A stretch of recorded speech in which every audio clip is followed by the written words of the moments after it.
Read me the headline, Stephen. So this is from the Daily Mail, which I know, consider your source, but this is Daily Mail. This was published on May 31st of this year, and it is an exclusive. Ultra-processed foods do not cause obesity, says U.S. government's top diet advisors in bombshell review of current evidence.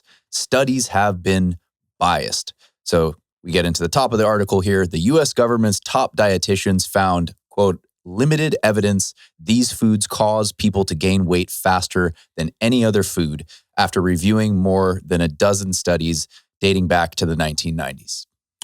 These foods being processed foods, or do they actually list food? So ultra-processed foods, which we can get into the sort definition. Of murky definition of what ultra-processed foods are, but these are, your packaged foods that you typically associate, your Pop-Tarts, your Lucky Charms, your Chips Ahoy, all that kind of stuff.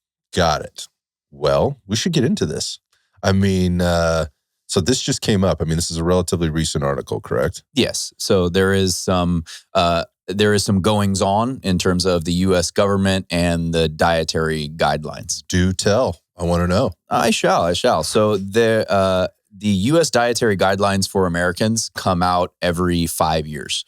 And obviously, we're at the midway point in the decade, 2025. So there was the guidelines for 2020 to 2025. And now the government agencies are working on the guidelines for 2025 to 2030. So they are reviewing some information currently. I cannot wait. Obviously, anything the government is putting out in terms of guidelines, in my opinion, should be questioned. I question them all the time anyway. I always do. I mean, they're guidelines. Like who's coming up with these? Why are these? What's the agenda? Is this whose best interest is this really in? The government doesn't have anybody's best interest except for themselves. That's my personal opinion. But at the same time, like, I don't know, do the math, read some books, look at some history or whatever. The frightening part is we're talking about health and wellness. And I think in the last 5 years, since 2020, man, did the government really shit the bed in terms of, I would guess, just portraying that they were in the public's, the public's health was in their best interest.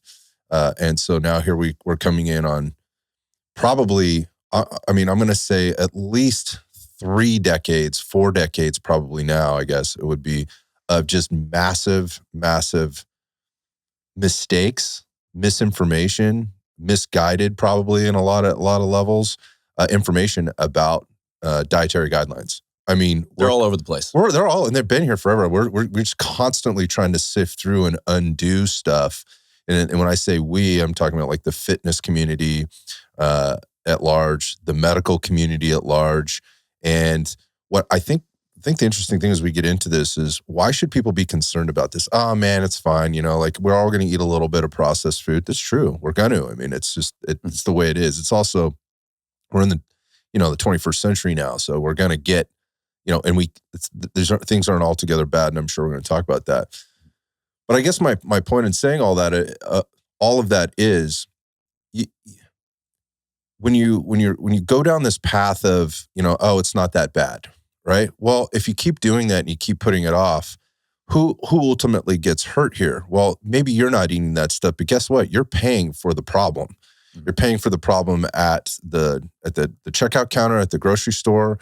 Every time you pay that insurance policy, that medical insurance policy or health insurance policy, every time you go to the doctor, as infrequently as you may go, you're paying for this stuff, because at the end of the day, like, I heard what you read. Interestingly, I have my own opinion on this. I bet that really surprises you. Shocked. But I want to get into this a little bit. And I think it's important that people listen to this is, they try to sift through the information, but maybe also try to help other people sift through the information as a non-subject matter expert or, whatever. Yeah. So I don't know, man. That's just when you came up with this and came to me with it, I was just like, oh, geez, like, I really wish this wasn't happening. I really wish I could ignore this, but I don't think we can. So here we are talking about it. Yeah, and it might be easy to say, oh yeah, the U.S. dietary guidelines, the food pyramid, whatever. I don't pay attention to any of that stuff. I know that that's maybe, that's not the best way to go about it. But the fact is, like you said, this becomes a systemic thing. So these U.S. dietary guidelines they're they're going to affect manufacturing policies. They're going to affect agricultural policies. They're going to affect food assistance programs.